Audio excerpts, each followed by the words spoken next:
In 1942, U.S. police opened fire on hundreds of black soldiers in the streets of Louisiana. The army called it a riot, removed the bodies, buried them in secret, and classified everything for 80 years. This is the story they didn't want told. January 10th, 1942. Alexandria, Louisiana, Lee Street, the heart of the black community. A Saturday night. Hundreds of black soldiers from Camp Claiborne flooding into town for Liberty Weekend. Dancing, drinking, laughing. Trying to forget for a few hours that they're soldiers training for a war. And then, outside the Ritz Theater, a white military policeman moves to arrest a black soldier. A crowd gathers. Tensions rise. Someone fires a gun. And then all hell breaks loose. Military police, civilian police, state police, all opening fire. Black soldiers fighting back with bricks and sticks against bullets. When it's over, at least 10 black soldiers are dead. Maybe 15. Maybe more.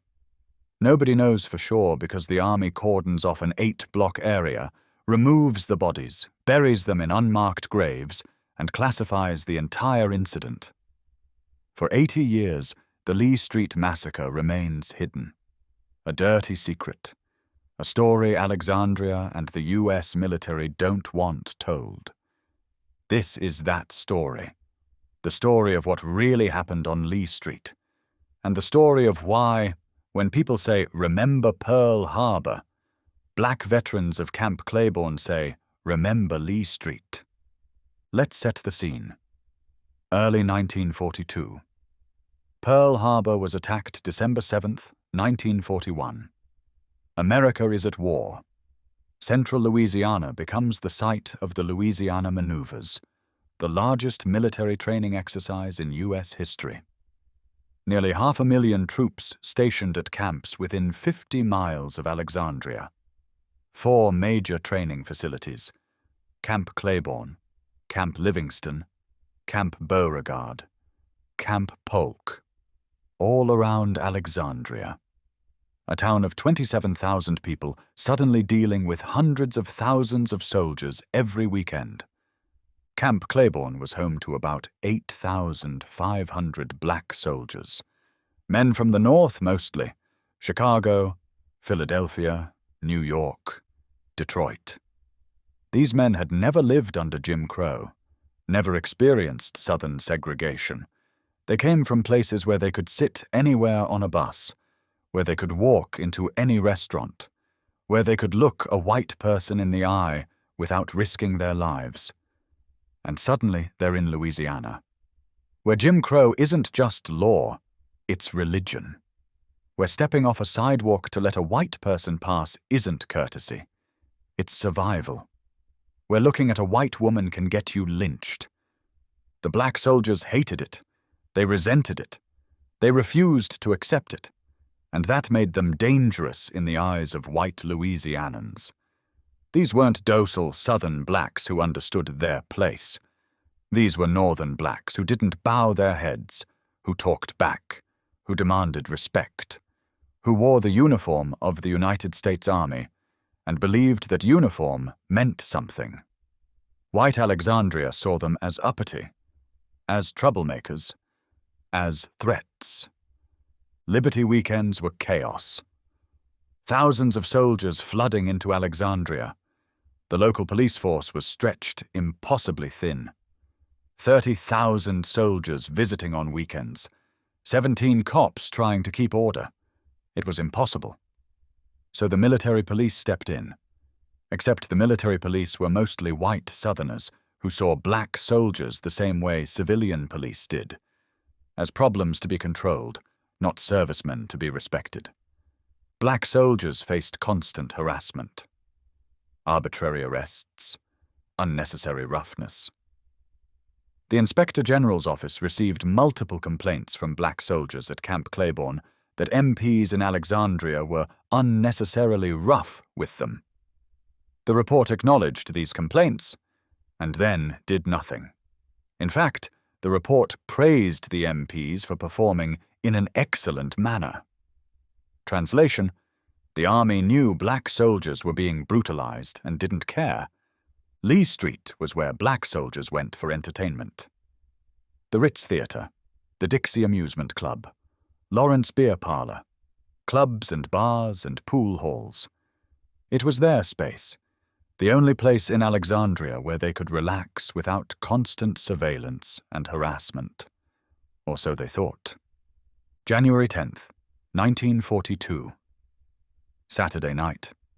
Haywood Joyner Sr. is on Lee Street. So are hundreds of other black soldiers.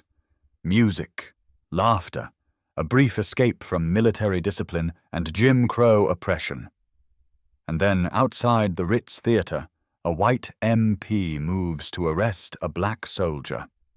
Nobody knows why. The reports are vague. Maybe the soldier stepped in front of a car driven by a white woman. Maybe he didn't move off the sidewalk fast enough.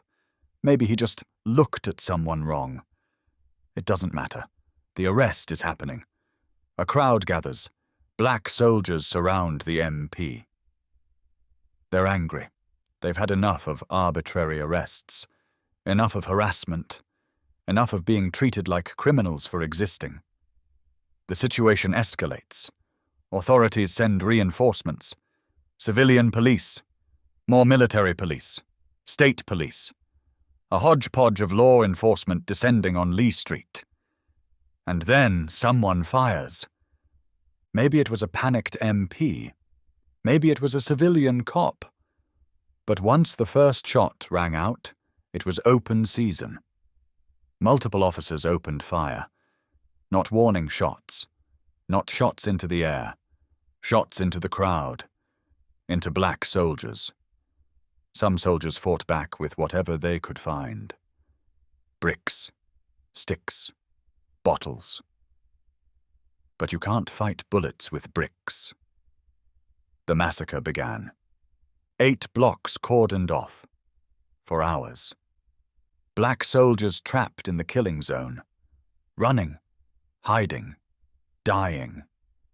The official reports are deliberately vague. No precise casualty counts. No detailed investigation. No accountability. Just chaos and death, and then silence. The army moved fast. Bodies removed, area cleaned, witnesses intimidated, and the entire incident classified. How many died? Nobody knows. The official reports don't say. Some estimate at least 10. Others say 15. Some black soldiers who survived believe the number was higher.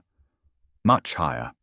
They talk about bodies disappearing, about mass graves, about soldiers who went into Alexandria that night and never came back.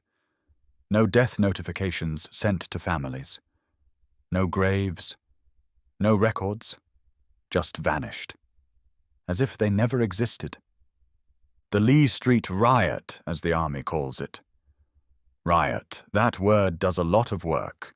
It implies the black soldiers started it. That they were the aggressors, that law enforcement responded appropriately to violence initiated by unruly troops. Except that's not what happened. What happened was a police shooting. Multiple police shootings. A massacre. Black soldiers gunned down in the streets of an American town by American law enforcement. But calling it a riot shifts blame. Makes it sound like the soldiers deserved what happened. That's why the army chose that word. Riot, not massacre. One black soldier who survived later said, "I don't know how I got to safety after the riot. I only know one thing, and that is whenever anybody says, 'Remember Pearl Harbor,' I will say, 'I will remember Lee Street.'" Think about that. Pearl Harbor united America, galvanized the country for war, became the rallying cry. But for black soldiers at Camp Claiborne, Pearl Harbor wasn't the trauma. Lee Street was. Their own country, their own military, their own police, killing them. The army didn't investigate properly, didn't hold anyone accountable, didn't even acknowledge the true scope of what happened. They buried it, classified the reports, intimidated witnesses, and moved on. Because Alexandria needed those training camps. The war effort needed those 500,000 troops. And acknowledging that American police had massacred American soldiers would be bad for morale, bad for the war effort, bad for America's image as a defender of freedom and democracy. The irony is crushing. America was fighting the Nazis, fighting fascism, fighting for freedom. And in Louisiana, black American soldiers were being gunned down in the streets by their own countrymen for the crime of wearing the uniform and demanding basic dignity. How do you reconcile that? How do you ask black men to die fighting for freedom overseas when they don't have freedom at home? When their own military won't protect them from racist violence? The black soldiers at Camp Claiborne learned a harsh lesson on January 10, 1942. The uniform doesn't protect you if you're black. Your service doesn't matter. Your sacrifice doesn't count. You can train to die for America, but America won't defend you from American bullets. That's the reality they faced. And that's the reality the Army tried to hide. For decades, nobody talked about Lee Street. The Army kept the records classified. Local police destroyed evidence. Witnesses died or stayed silent. Alexandria moved on, built over the old black district, demolished the Ritz Theater, erased the physical spaces where the massacre happened. By the 2000s, most people in Alexandria had never heard of the Lee Street Riot. It was forgotten history, buried along with the bodies in unmarked graves, until researchers started digging. Lamar White Jr., a Louisiana journalist, investigated, tracked down descendants, found survivors' accounts, pieced together what really happened, published his findings, made noise. And suddenly, Alexandria had to confront its past, had to acknowledge what happened on Lee Street, had to admit that American soldiers had been massacred and the Army had covered it up. In 2015, Alexandria demolished a mural on Lee Street that honored African American history. The official explanation was that it needed restoration. But instead of restoring it, they destroyed it, replaced it with a website. A website, as if digital commemoration is equivalent to physical memorial space. Some saw it as another erasure, another attempt to forget Lee Street, to bury the history along with the bodies. Researchers believe there might be a mass grave at Hollyoak Cemetery in nearby Pineville, unmarked graves where the Army buried the soldiers killed on Lee Street. Ground-penetrating radar has been used, investigations launched, but so far, no conclusive proof, just suspicions. Stories, testimony from people who remember being told about bodies buried there. The search continues, because the families of those killed deserve to know what happened, deserve to have graves to visit, deserve closure after 80 years. The Lee Street Massacre fits a pattern. Throughout World War II, black soldiers faced racist violence from both civilian and military police. We've talked about Fort Lawton, about Port Chicago, about Agana. But there were dozens of other incidents, 59 documented racial incidents involving black soldiers and authorities in 1942 alone. From brawls to shootouts, black soldiers being beaten, shot, killed by American police, by American MPS, by their own side. And in almost every case, the Army covered it up, buried the evidence, protected the killers, blamed the victims. Black soldiers weren't just fighting the Axis. They were fighting a two-front war. The enemy abroad and racism at home. And in many ways, the racism at home was more traumatic. Because you expect the enemy to try to kill you. That's war. But you don't expect your own country to kill you, your own police to gun you down, your own military to cover it up and classify the evidence. That betrayal cuts deeper than any enemy bullet. The WWII campaign started in 1942. Victory abroad against fascism. Victory at home against racism. Black newspapers like the Pittsburgh Courier championed it. Black soldiers embraced it because they understood.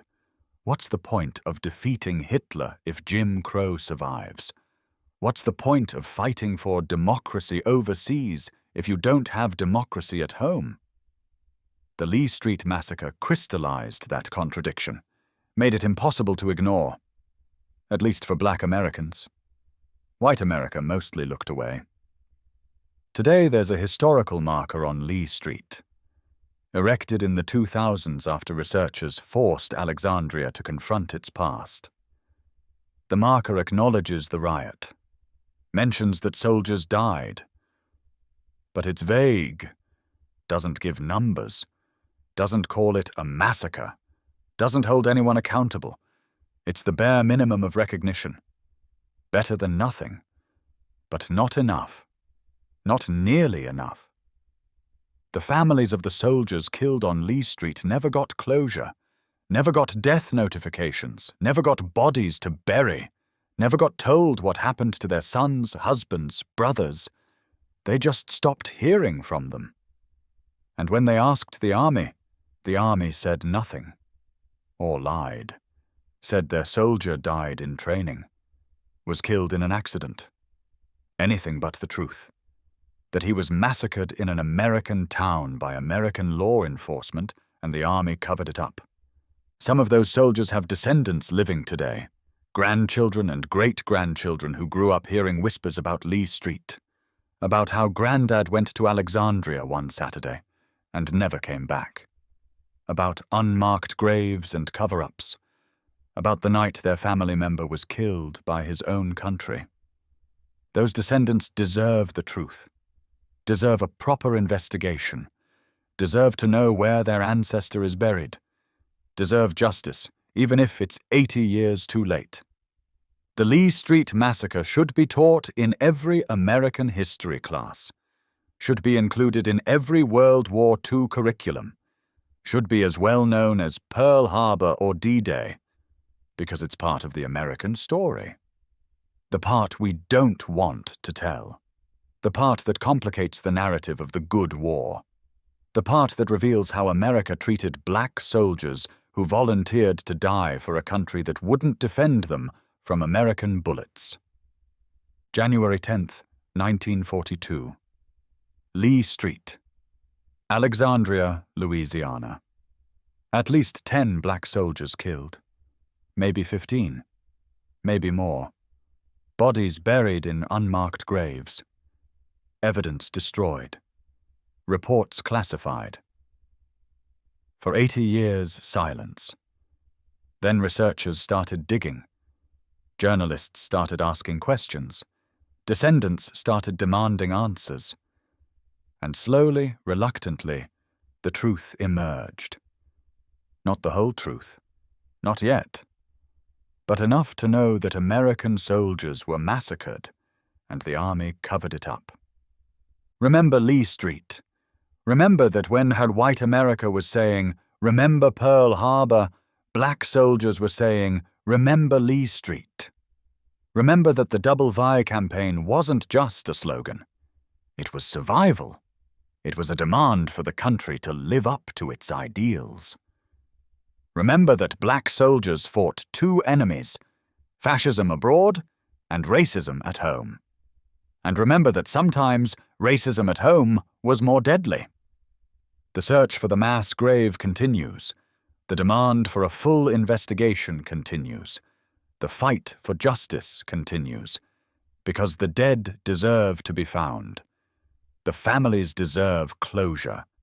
And America deserves to confront the full truth of what happened on Lee Street. Not the sanitized version, not the official army riot narrative. The truth. American soldiers were massacred by American law enforcement, and the military covered it up for 80 years. That's the Lee Street story. A massacre hidden in plain sight.